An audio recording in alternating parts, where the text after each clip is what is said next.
Great to see such a full house. Really happy to be able to have this discussion tonight. I think Masud's exhibition certainly gives us a lot to think about.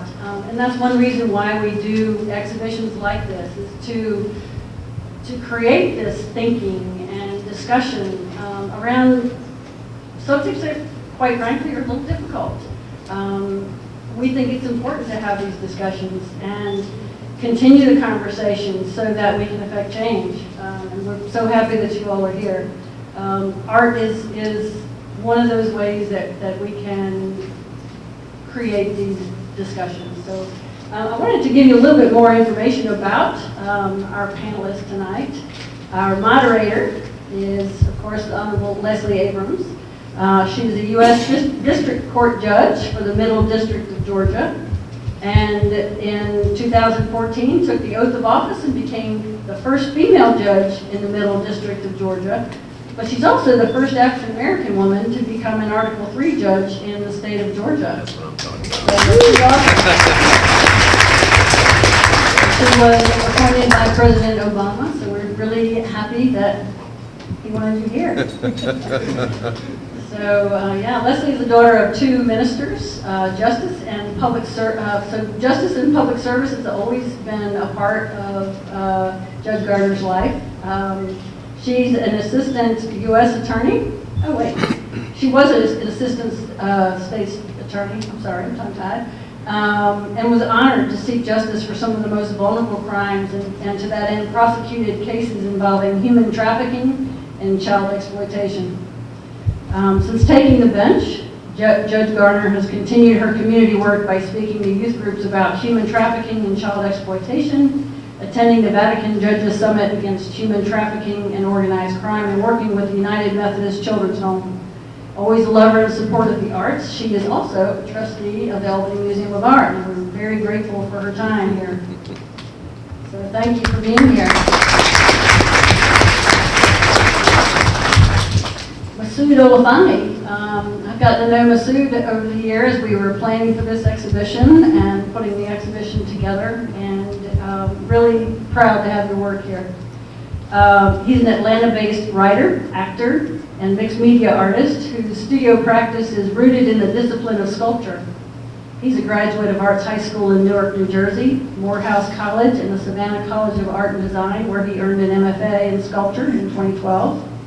His current exhibition, Memory and Meaning, explores the history and the changing use of language through a cultural lens that also brings the present day into contextual focus. He's expanding his voice to co-host Retro Report, and I think you might hear more about that, a weekly one-hour magazine format program on PBS, hosted by journalist Celeste Headley. So that's going to be pretty awesome. We're looking forward to that. Jimmie Gardner. Jimmie is a motivational speaker and criminal justice reform advocate who draws on the values and life lessons he acquired through his childhood, his professional baseball career, and wrongful conviction to help others make most of their challenges and opportunities granted to each of us. So by sharing his story, Jimmie encourages others to live their best lives through spiritual, mental, and physical health. Since his exoneration after 27 years of wrongful conviction, Jimmie's become an advocate for other wrongfully imprisoned and over-incarcerated men and women. He's an advocate for criminal justice reform and inmate rights, and one of Jimmie's passions is the development of the Gardner House, a re-entry home designed to help returning citizens who might not have the opportunity and the family support and resources necessary to make a successful return into society. So thank you, Jimmie, for being here. And thank you for what you're doing. So I am going to get rid of this mic and get this party started. So again, as a trustee, I want to welcome everyone here, and hopefully this is not the last time we'll see you here at the museum.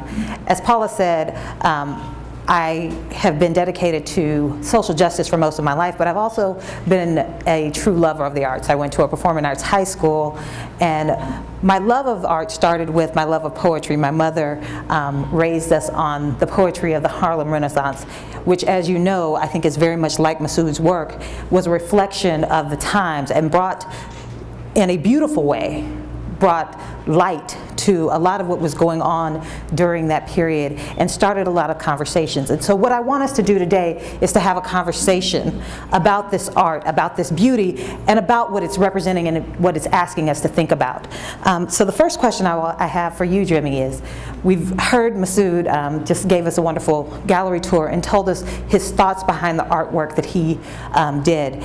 So is there a particular piece, given your background, that touched you the most, and why? First off, I want to thank everyone for coming, and just let everyone know that we really appreciate you being here, and we hope we are able to enlighten all. With that question, I will say this. I mostly felt the individuals in the sardine cans. As everyone knows, I spent a long period of time in incarceration, quality years in lockup also. The sardine cans really touched me because it's like brothers that are voiceless. Like myself, I was voiceless for 27 years. But those brothers are voiceless, and a lot of those brothers don't make it home. So when I see those imageries in the can, I think about all of the individuals that I came across, the thousands and thousands of brothers that I came across that are faces in those cans to me that aren't home to be with their family and loved ones. So that touched me on that level, and I really think you did a wonderful job by bringing that to.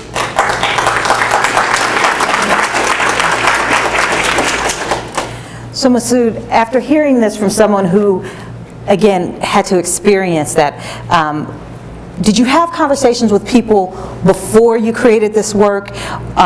What brought you to this work? And after hearing Jimmie's comment, what did you think about your work now, or does it inform it in any way? You know, in many ways, you know, an artist's job is difficult, but it's also easy in many ways. In particular, when I'm dealing with an issue like this, I'm dealing with it from the standpoint of my orientation to the subject matter is as an outsider looking in.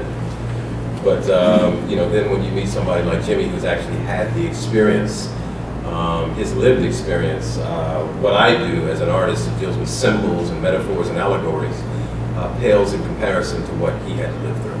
So I want to say that first. You know, I have family members who are incarcerated, have been incarcerated. I have a nephew who's on death row. I have a number of family members who have cycled through the prison system. I have a first cousin who's been in and out of jail most of his life, so forth and so on. So I'm acquainted with this history from that standpoint, from watching some of my family members cycle through that. And then also you know, I have an interest in the historical context of mass incarceration vis-a-vis transatlantic slavery, chattel slavery, and also kind of the economic slavery, the social slavery that different groups have found themselves in this country, particularly people of African descent, and also our indigenous brothers and sisters. So when I thought about this piece, I had a lot of resources that I could pull from, inspirational, family members, and also historical. But I didn't necessarily feel like I had to speak to anybody in particular. I felt the closeness to the subject matter. And for me, that's where the authenticity comes from. I have to feel like I know it in order for me to bring a certain level of gravitas to whatever project I'm engaged in. So, yeah. So we've talked about the sardine cans. When I first saw the piece, was drawn to the centerpiece of the missing people. Yeah. And I know what it meant for me, and it struck me in a particularly personal way. Yeah. But what was your inspiration for that? Well, again, you know, I went to a high school of the arts in Newark, New Jersey, which, you know, was kind of like an oasis in the middle of this really troubled inner city community. Newark, of course, at the time I was there, back in the late 80s, was still suffering. There was still evidence of the race riots that took place in the 1960s, particularly following the death of the Reverend Dr. Martin Luther King Jr. So there was evidence that the gutted tenement buildings and so forth and so on. And then, of course, crack cocaine hit and was a scourge in so many American cities. So I was at this school, which was this wonderful arts high school, which was kind of like this really beautiful place in the middle of all of this trouble that was going on in the city. And I was going to school with some really talented, amazing people. But then there were some who were incredibly talented, but also deeply troubled. And one person in particular, a young woman named Carmen, who was this beautiful, brilliant, incredible actress. But you know, she had this incredible stage presence, but her acting skills and her light personality hid some deep stuff that was going on in her home life. And after graduation, I was deeply saddened to find out that she had gotten involved in drug abuse herself and gotten involved in prostitution and wound up dead at the age of 26. So when I think about people that are missing, there are people that are missing for a variety of reasons, incarceration, particularly in this piece. I pulled on that inspiration from those people that I had known in high school, who, you know, they should be doing amazing things, but some of them, quite oftentimes, because of just circumstances they had no control over, found themselves in some really difficult circumstances. So all of that was inspiration for me, thinking about the class photograph and people who were missing, who were locked in the prison industrial complex, who should be graduating. So Jimmie, when the unfortunate circumstances happened in your life, when you were wrongfully convicted, you had been drafted by the Cubs, you were in the off-season working on your college degree, and so you are, for 27 years, were one of those people missing from the picture. How does this portion of the artwork affect you? In addition, if you want to make any comment on Masud's commentary. Most definitely. I'm going to piggyback off of Masud. This depiction it really hits home. You know, myself including many young men that I've met while inside. I met a lot of very, very talented brothers inside, geniuses, that may have made a mistake here or there and were sent away for a while and became the lost ones. And it's very, very touching because it's almost like the movie Life. By show of hands, how many of you have seen that movie Life? Yes, most of us. To watch that movie Life and see how the young men in that movie were disappearing, fading away, dying off, and never had the opportunity to be heard or forgotten about. I watched that for a very, very, very long time. In fact, I even call my environment the land of the lost. You know, because I would see so many souls. It's like the Walking Dead. You know, I wouldn't wish that on anyone. But you walk the compound with up to 2,000 individuals. You know, men who have families and loved ones, and they're just they've lost hope. This depiction, well, that depiction, just takes me back to that time. Just seeing so many lost souls and having men around you give up every day, and you know, you never know what you're going to encounter from day to day, what you're going to see from day to day. It's you know, whatever the sentence may be, you might have 5 years, 10 years, 50, 100, whatever. I had 110. Every day is a life sentence in prison. Every day. And you know, to see so many men mentally lose it in short periods of time. Young men, 18 years old, coming in, not having a foundation. That image reminds me of those young men. You know, I've had to encounter those same young men who I helped mentor commit suicide while inside 15, 17 years later. So, you know, it's very, very touching. You know, this is very, very personal and emotional with me. I've had to go to 3 of my friends inside home, their mothers and fathers, and talk to them about their sons committing suicide. And, you know, it's a pleasure for me to be able to talk to them because they needed that closure. And that's what I provided. That imagery just reminds me of so many young, talented brothers and so many men that just have been just in the land of the lost. Well, Jimmie, you bring up a good point, which is mental health. And I see a lot of our law enforcement here in the room, and one thing I know has been a challenge, there were a number of changes, and there's less public help available for mental health. And so one of the things that our law enforcement is tasked with doing is not only dealing with the criminal element, but dealing with people who are committing crimes or maybe perceived to be committing crimes because they have mental health issues. And so one of the questions I have is, when you were inside and even as you've come out, what were the mental health support system resources? Were they there, given that a high number of the people who we now have in our prison systems do have documented mental health issues? How does that, how did you see it being dealt with? And then Masud, I have the follow-up question for you. Do you see that, how did that play into when you were talking about the tight packing? One of the things that was talked about was the ways that, or that I've studied, is the ways that the slaves created the slave songs and different things to help, to a certain degree, maintain their sanity during the voyage. So if either one of you or both of you would like to speak to the mental health challenges of mass incarceration, I think that would be interesting. Yes, I can begin on this topic. Mental health in the prison system, it's awful.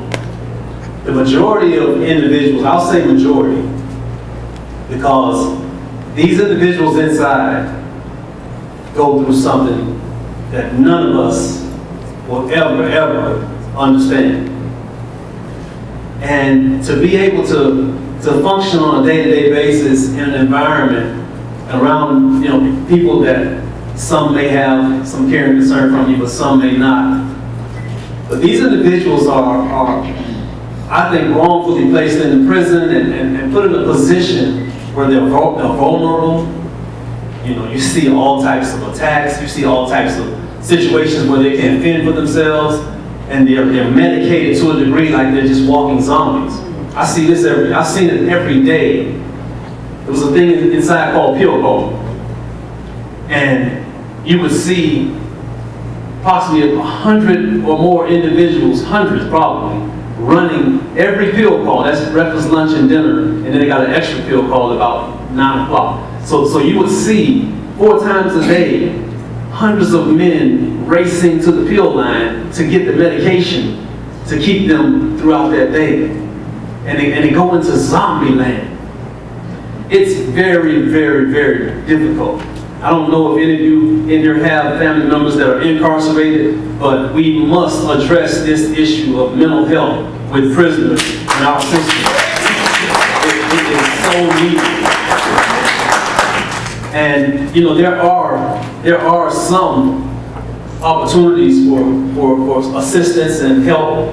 They have different types of mental health units, but within those units, individuals aren't treated fair. You have individuals that are from the compound that work up in those units, and they'll mistreat people. They get money in, they'll take the money. It's a level of just taking advantage of individuals who don't have a level of just responsibility within themselves. And it's very, very disheartening. Very disheartening. But I saw it on a daily basis. And it's getting younger. The young guys coming in with mental issues. And major mental issues. I remember back in 1994, I'll share this with you. I just came off of being in punitive segregation for 2 years.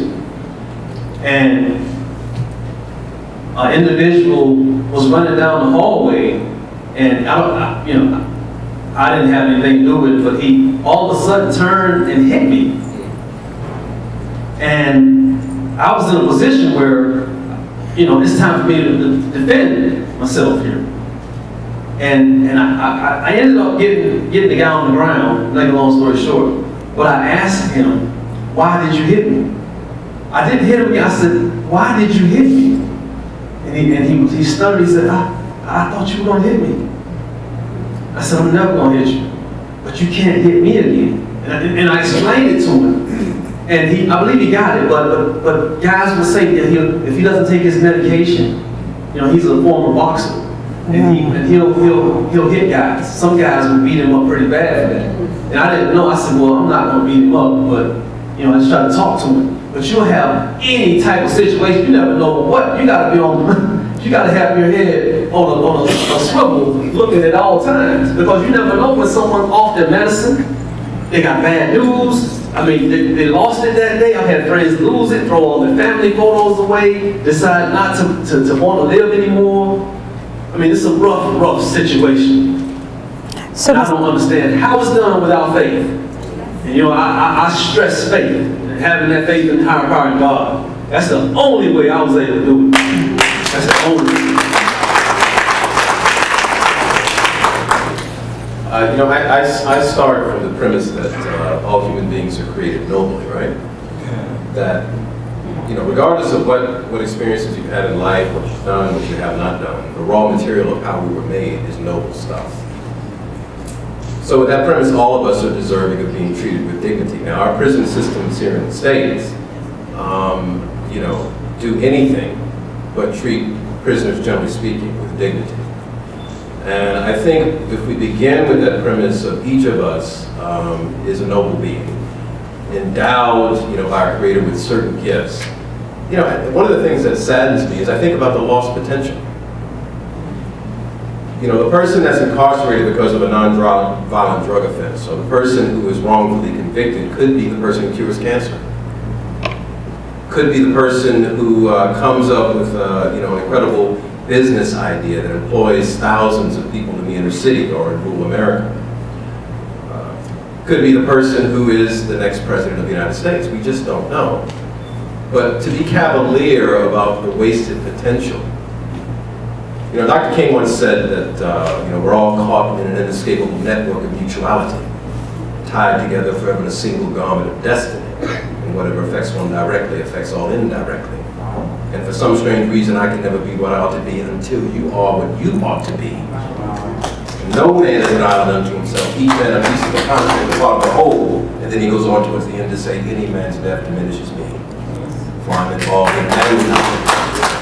I can never seek to know for whom that bell tolls, because it tolls for thee. So, I'm thinking about that interconnectivity, that there is no us or them. There is we. And what affects me also affects my brother and my sister. And that endowment, that spiritual endowment that comes from God, links all of us in a great web of humanity. So all of this stuff about color of skin, culture, whether you got money or don't got money, whether you're educated or not educated, that ain't got nothing to do with it. At the end of the day, it's not even important. Because that's your brother and your sister. And if you're not concerned about their well-being, then you really don't love yourself.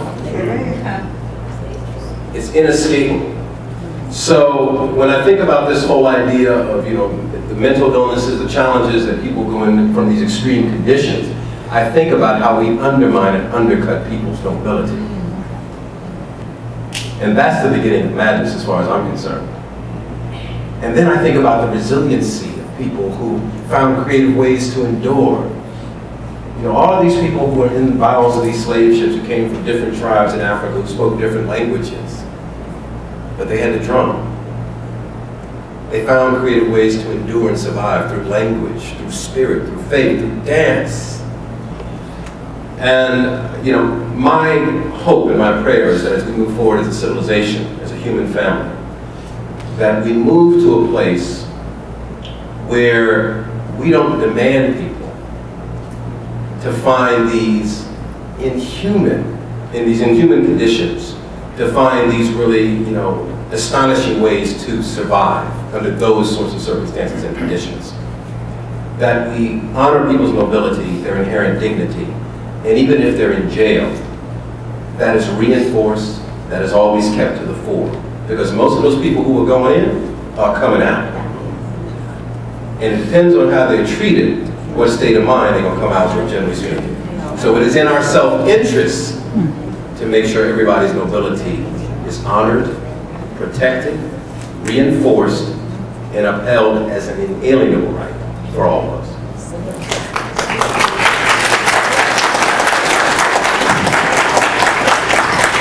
So I've been asked to make sure we keep on time so the audience has time for questions. But I have a final one. One of the things that, as you all know, Jimmie and I are newlyweds.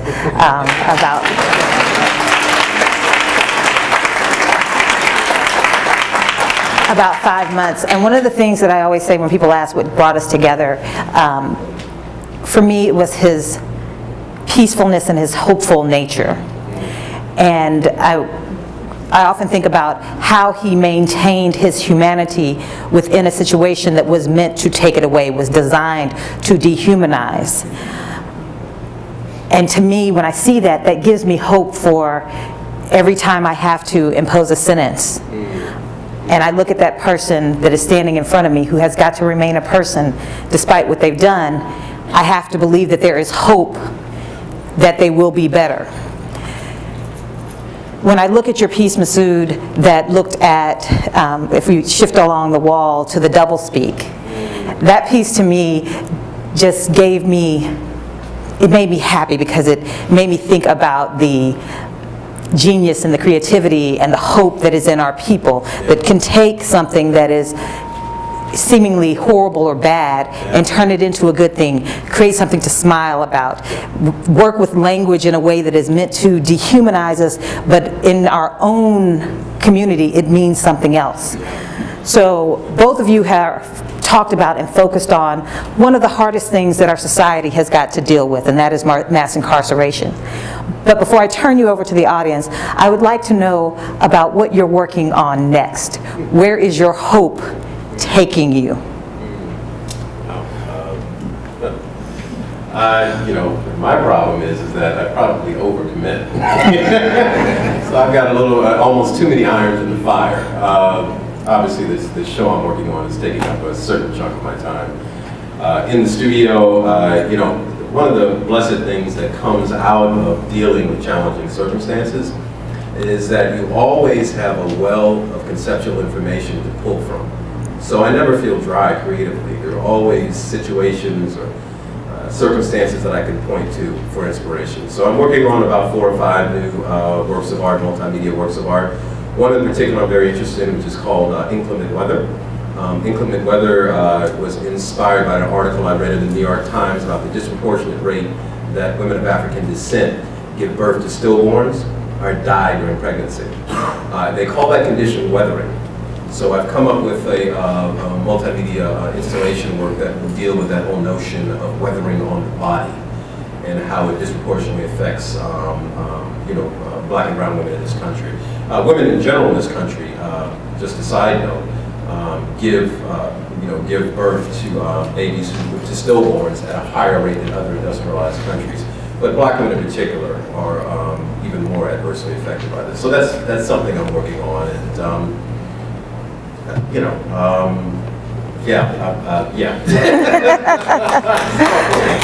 getting ready to move out to LA too, but that's.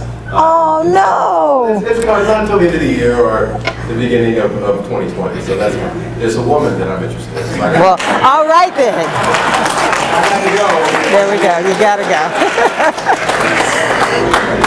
go. And Jimmie, if you would share what you're working on now and what your next steps are, and then I will turn it over for audience questions. Okay, currently I am in the process of working on a number of things. I got a lot of coals on the fire, like a soup.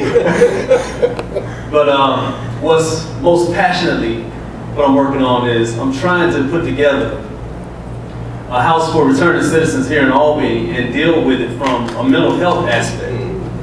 And I want to get enough information and individuals that may want to, I guess, join in with this venture to get with me on this.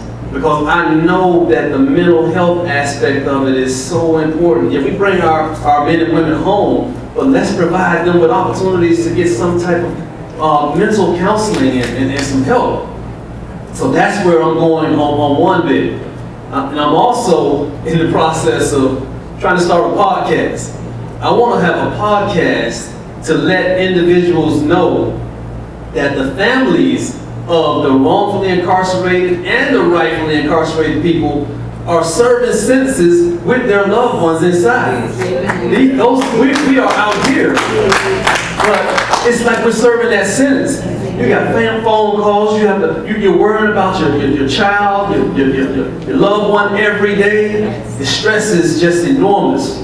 I want to give voices to the individuals throughout the country and all over the world, and set a podcast up so individuals can call in and just share with us about what you incurred from your son being in prison 20, 30, 40 plus years, and how things been since your loved one came home, or some that didn't make it home, or how were you able to continue and hold on. I want to be able to set that position in my podcast, along with dealing with former Major League Baseball players, football players, sports athletes, period. I want to be able to touch these individuals and understand and give them a voice to say, this is what I went through in my journey. There's a lot of former athletes that have been incarcerated, rightfully and wrongfully. I mean, a lot.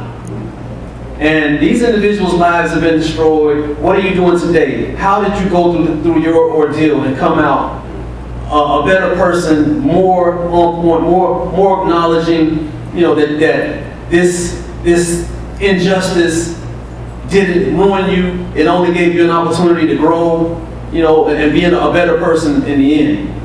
And that's just a couple of things. I mean, I keep going. Nope.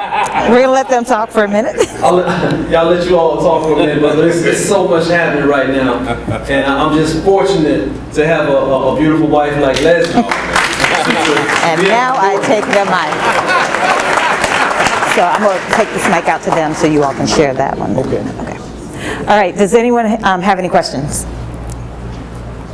Seriously, no questions? Sorry. They're recording, so I'm going to ask you to use the microphone.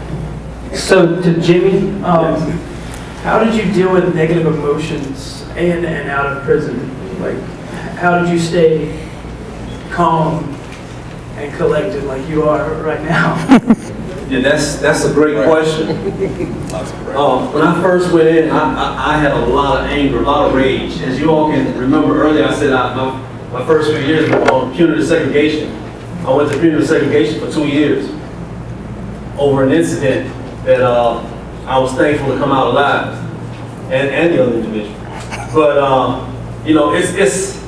prison is depicted on TV in certain ways, and most of us can look at it. I guess we get desensitized to the violence, but in actuality, it's real. It's real.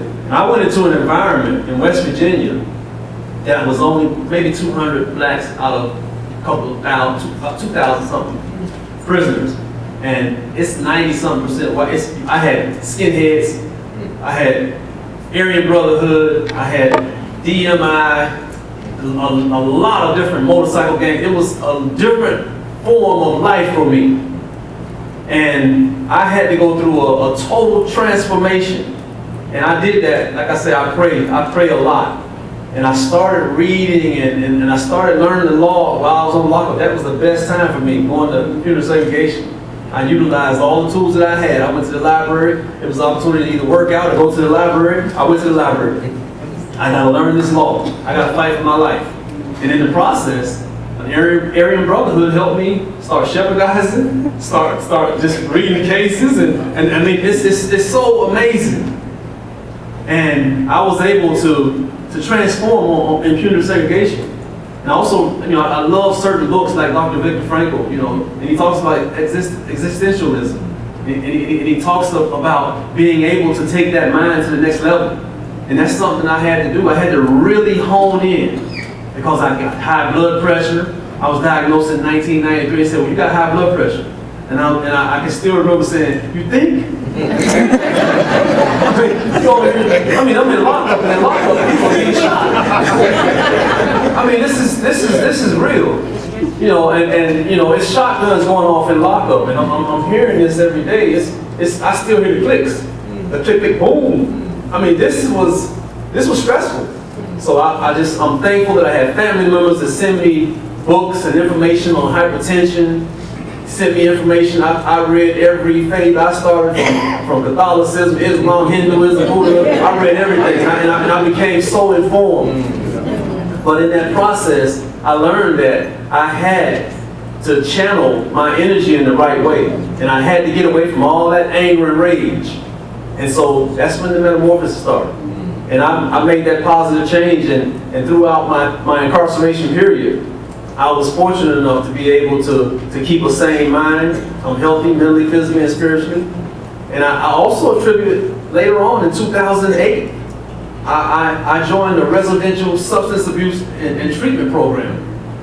And this was phenomenal.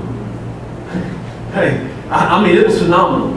And my drug of choice was marijuana, back when I smoked in 1990. But I didn't do any drugs or alcohol inside. And still don't. But I got into this program because I wanted a single cell, really. That's single cell. So, I mean, it's bad living with different people, and you got so many personalities, and this guy got 3 or 4 different identities over here. It's a lot. So I went in for a single cell and ended up getting the best gift of life, which was an opportunity for me to grow and realize that everyone mattered, and just be able to just gain knowledge that was so important. And I really went to another level from RSAT. But thank you. My question is for you, Your Honor. Excuse me.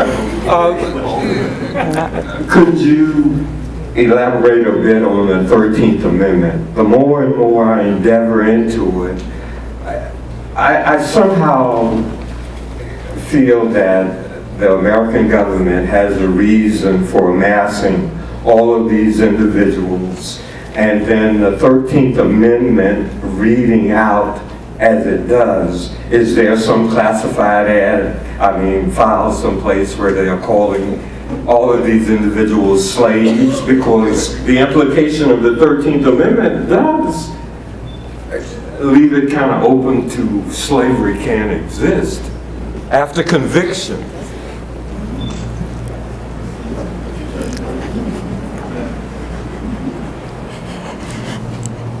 So I'm really not supposed to be answering questions, but I will. I will touch on this, sir. All right. So the 13th Amendment reads that neither slavery nor involuntary servitude, except as punishment for a crime wherefore the party shall have been duly convicted, shall exist in the United States or any place subject to their jurisdiction. So there is I don't know how many of you have been able to go to Montgomery, to the Justice Institute's museum, and it does track. So let me first say I am a duly appointed officer of the United States. I have been sworn to uphold the Constitution, and I do not believe that the government, that slavery in the manner that it existed when the 13th Amendment was passed is in any way a part of our government. That being said, there can be a direct line. If you go to this museum, you will see that post-slavery, in the Reconstruction era, when essentially the 40% of the workforce no longer had to work for free, landowners, business owners still wanted and needed a way for cheap labor.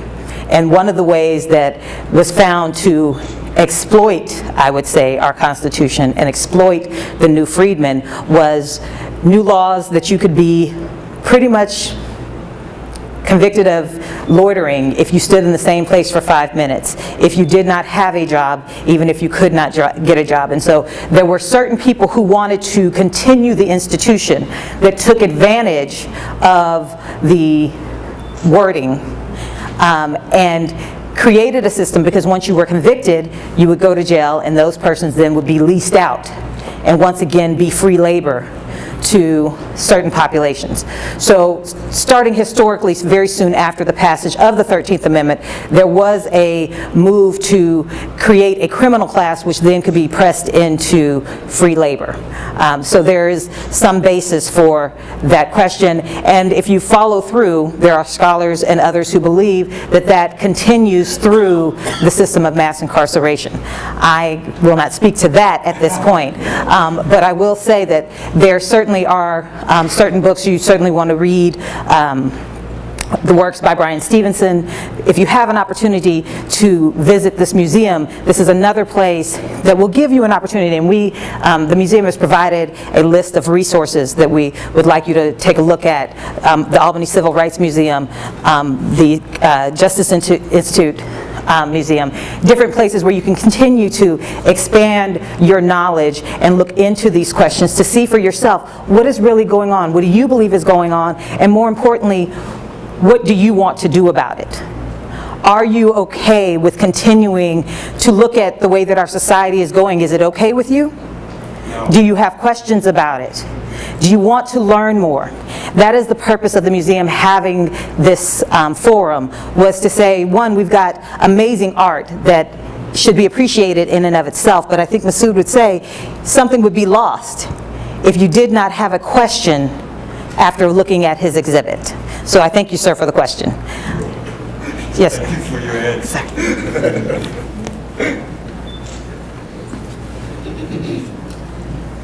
I'm a mother of two that are incarcerated, and when you said when the family do time, trust me, I know you do time. Yes. Because like I'm doing double time, Yes. and it's hard. And with faith, you gotta have faith. Yes. So I understand when people say you're doing double time when you got someone incarcerated. I am doing double time. I want to. And I'm sorry, I should have given the two of you an opportunity to speak as well. Go ahead. Yeah, I want to speak on that. My mother, Ms. Gladys Gardner, is here tonight, and Ms. Mama, can you stand, please? She's going to get you too. And also my brother, Mr. Eric Gardner, is here tonight. Can you stand, Eric? Yeah. These two people were in my corner and by my side from day one. And I can remember back in 1990 at my trial when I was convicted. And I still remember in my mind my mother and my grandmother screaming out, you know, and I'm yelling back to them, please don't let them see you cry, Mama. Don't let them see you cry, Grandma. Don't let them see you cry. Because it was horrible. It was very, very horrible. And my mother and grandmother and myself, we said throughout that trial, you're lying, you're just lying. And God is so good because individuals, it revealed itself. Individuals came out actually and got indicted on my case for knowingly testifying falsely and providing false evidence. And that took a little time, but it happened. And we knew they were lying at trial, but my people stood by me. And it's because of my people standing by me, my family and loved ones, and just so many other people, you know, Miss Sheila Lewis up in West Virginia, so many people that were in my corner that assisted me, gave me the strength, gave me the ability to continue to stay on my drive and to continue to fight for my life. And that I never gave up. I never gave up, and they never gave up on me. My brother Eric, everybody knows me in Albany, Georgia because of my brother Eric Gardner. And everyone I see is like, man, your brother really, he fought for you, and we fought back in 1995. I got so many stories. But my mother and my brother, some of the most wonderful people in this world, and I thank you all for everything. Thank you.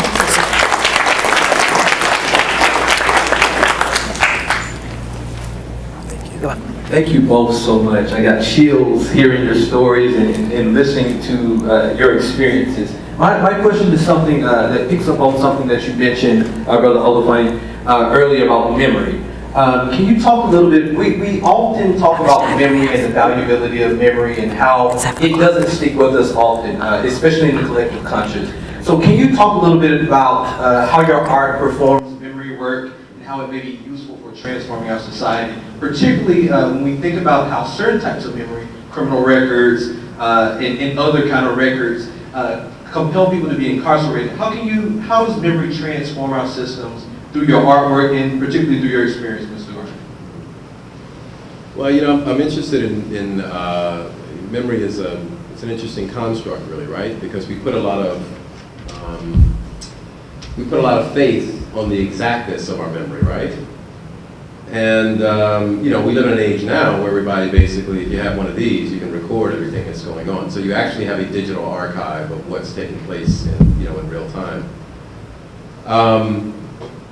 But I find that, you know, this notion, America is a very interesting country because we have a great, we place a great emphasis on magical narratives about ourselves. And not wanting to deal with the complexity of, first of all, how we were founded,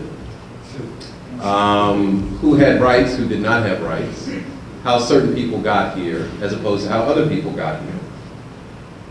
And so we created this mythology, right, that really, we're this shining city on a hill, but the reality of that is much more complex. And we've kind of institutionalized that notion of selective forgetting, if you will. And that psychosis, right, which is a psychosis by choice, right, has infected every aspect of our society. So I'm saying that to say is that, you know, we refuse to deal with the complexity of our history, and we see that manifested in a lot of different social settings. In the macro level, in terms of our democracy, right? In terms of society as a whole. In an interpersonal level, you know, everybody's got some family member who did something, but nobody wants to talk about it. You know, because we assume that it's easier to not talk about it, and hopefully it'll go away, but it never does. You see, history has a way of staining the places that it lives in.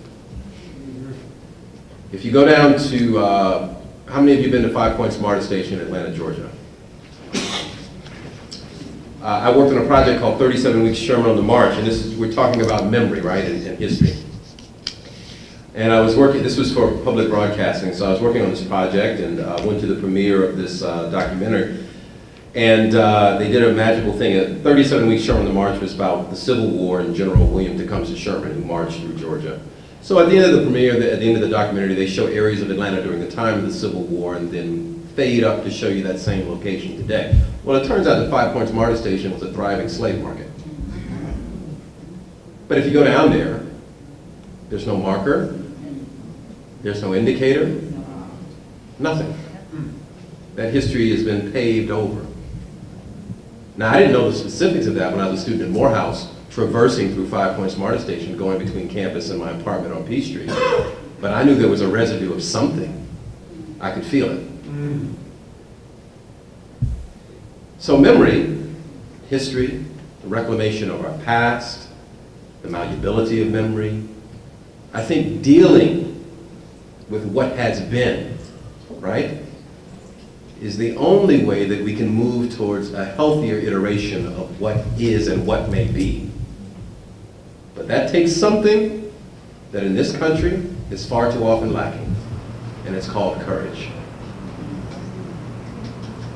My prayer and my hope is that as we move forward, we will have more courage when it comes to dealing with memory, to our history, and to what has been, so that what we want to be may actually be made manifest. I don't know if that answers, I hope that answers the question.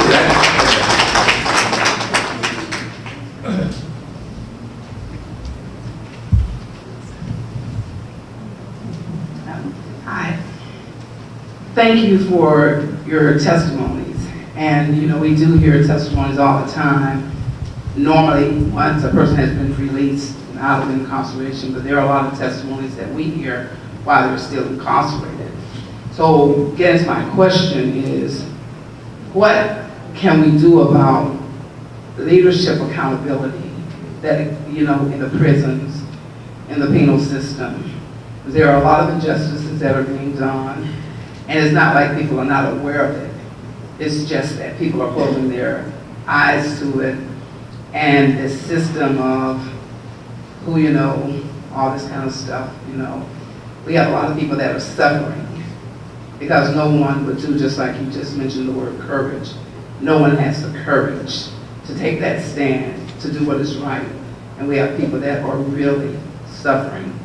So I know it's not a question, it's just a lot of things I have going on in my head, you know, because I'm a little bit fed with all the leadership that takes these positions and that are holding positions who does not possess the courage to lead. And what it's doing, it's keeping a lot of people in bondage.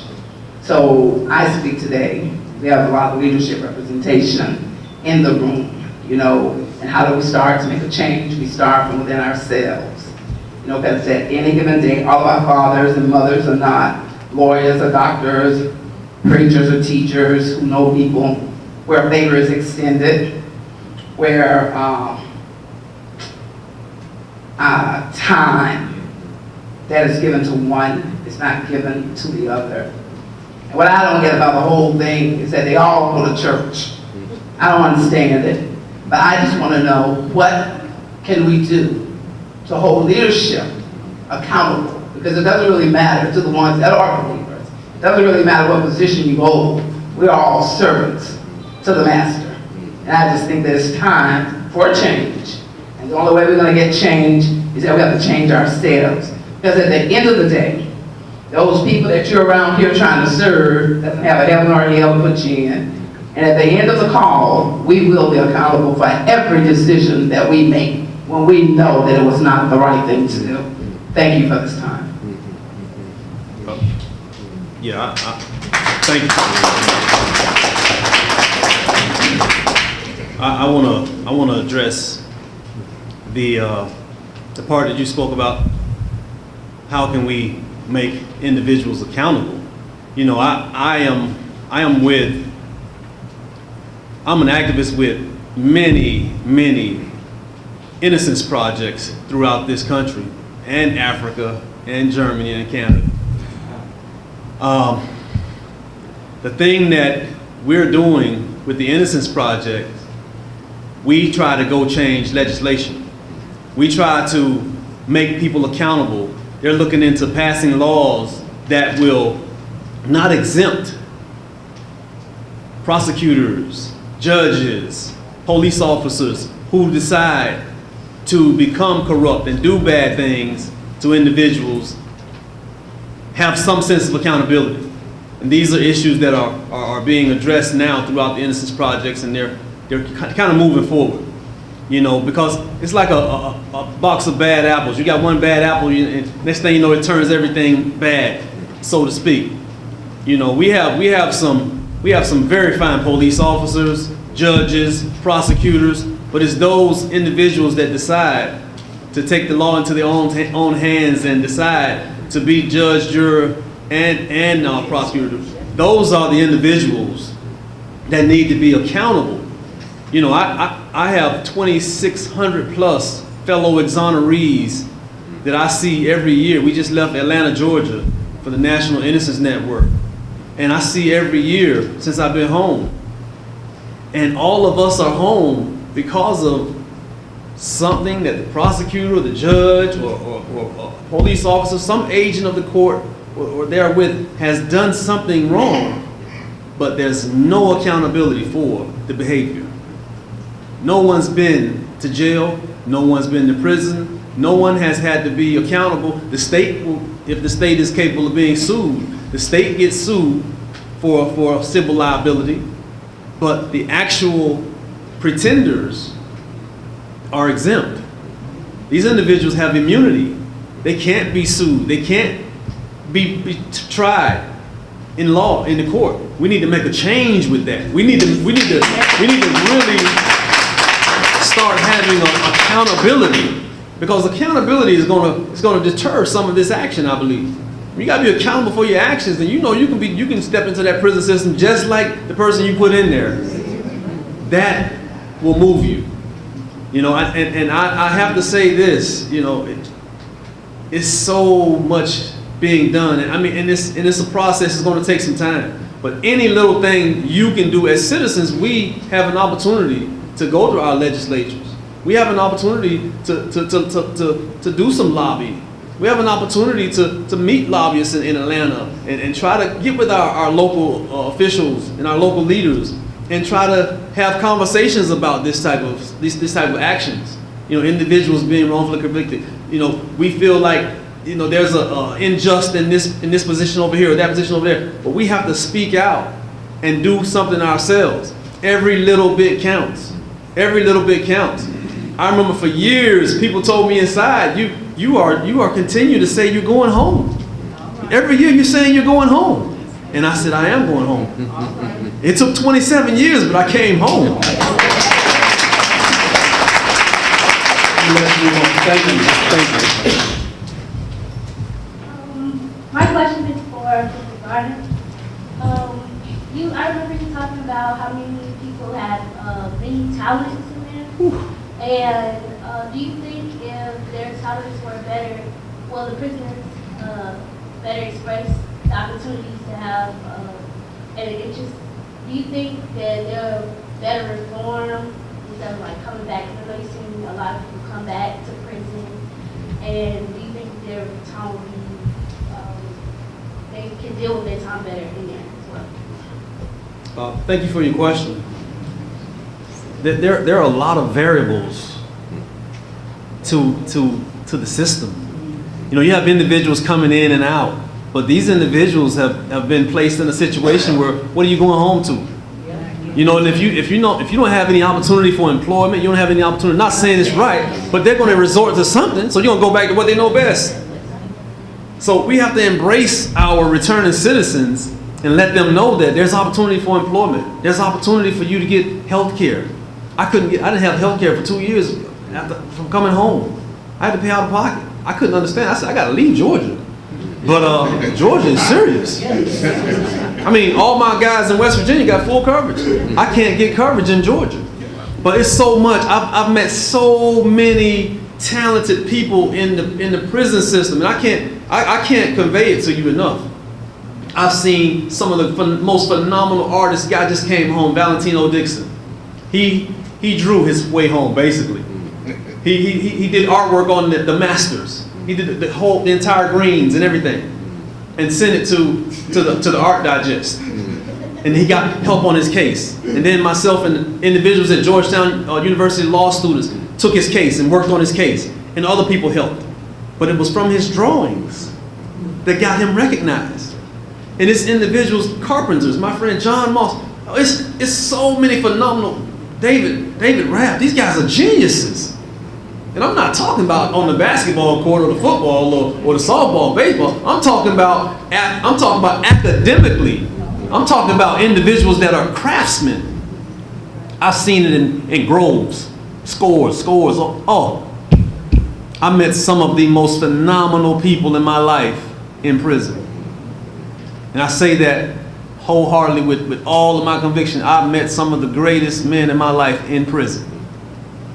And I would just say, yes, thank you. To your question,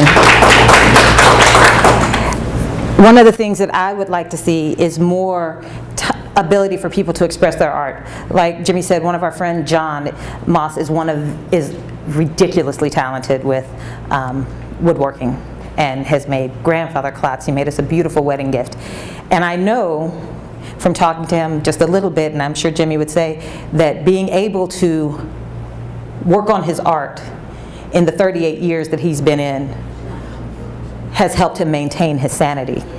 And so I think that is a very insightful question, and is a good question to end where we are, and I'd like to hear you speak to it, Masud, on the power of art to help one heal, to help one maintain their humanity in a situation that, again, as we've said, is often designed to take that away.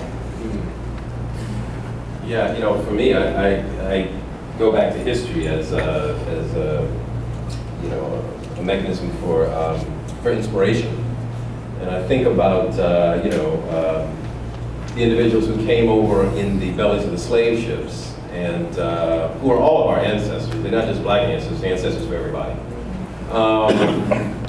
Who, you know, out of that toil and that labor and that inhuman suffering, you get the field holler songs. You get the spirituals. Then from that you get the blues. Then from that you get jazz. Then you get R&B. Then you get pop. So all of that, out of that cauldron of suffering, right, comes this incredible, you know, history of artistry. And I think without that release, that creative release, you know, in many ways, you know, the enslaved Africans who came over here, and they weren't religious free. They came with religious traditions from West Africa. Many of them were Muslim. You know, they came over, they embraced Christianity. What they did with Christianity, they did something really profound with it. They took it and imbued it with that African spirit, turned it into something it had never been before. So you see that emotive release, and that's about the pain, y'all. The blues comes from pain. And unless you've lived the blues, you can't sing the blues. It comes from an authentic place. So what I'm saying is that release, that spiritual release that comes out of the cauldron of suffering is the chopping block, right? Is the work table where great artistry can arrive from. So that, for me, when I think about the visual arts, music, acting, writing, those that I respect and admire, they come out of those experiences and they speak to those experiences through their creativity. Yes. And it touches something in the human soul. And I'm not just talking about African Americans. There are incredible Native American artists who create out of their experience. Latin American artists, artists from Hungary, artists from Italy, artists from Jewish artists, what have you. But out of that cauldron of suffering, they're able to create something through artistry that can touch the human spirit. And in that way, they contribute something lasting and enduring to the human story, which transcends culture or place of origin or any other distinction. It's part of the human story. So, yeah. Thank you.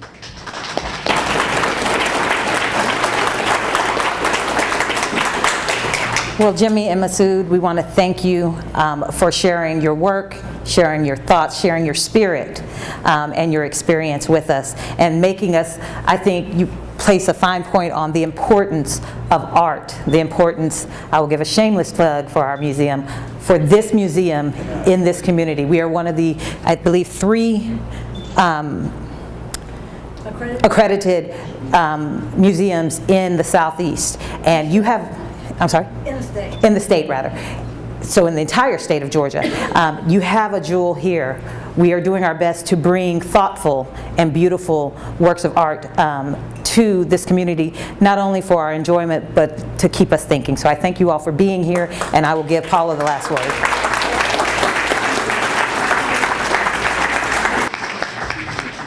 Judge Abrams, thank you. You did such a great job. And for, thank you. Jimmie, thank you for sharing your story. My pleasure. Very touching. Thank you.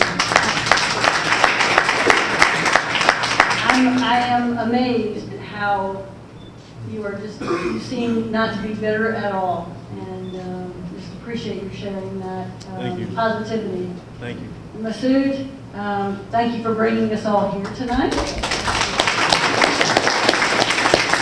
Without you, for inspiration and to keep us thinking, I think we all come from different places and different personal histories, and I think it's important to think about things in a different way, and art really does help us do that, so thank you.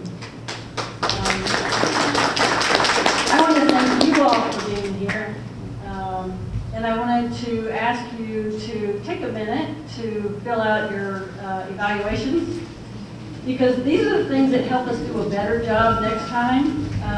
We want to continue to improve, and we also gave you some information that you can continue this discussion at home. We wanted to leave you with more, and I know that when you leave this room, you'll want more, and you'll want to come back and see the exhibition. So I thank you all for being here tonight. Very nice. And I want to thank some other special people in this audience, if you'll indulge me for just a moment. Judge Abrams is one of our trustees here, but we have quite a few more in the audience. Would you all stand, please, trustees?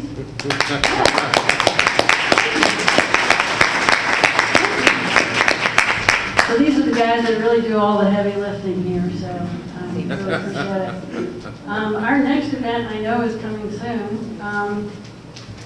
Summer camp is next, right? So if you've got kids, send them. If, there are scholarships available, so call us, look online. We just can't wait to see you again in the museum and in our gallery, so thank you so much for being here.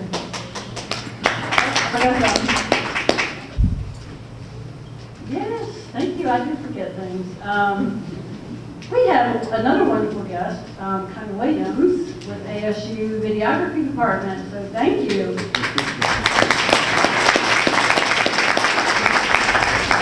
And since I'm recognizing people, my staff really is the one that makes me look good. So Andy, Chloe, and Jim, and where's Randy?